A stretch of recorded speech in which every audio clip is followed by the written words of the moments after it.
दही मिठो पाल्पाको चुकाउने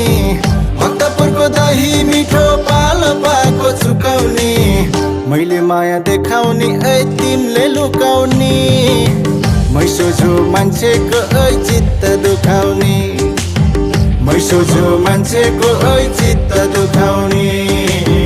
मै सोझो मान्छेको ऐ चित्त दुखाउने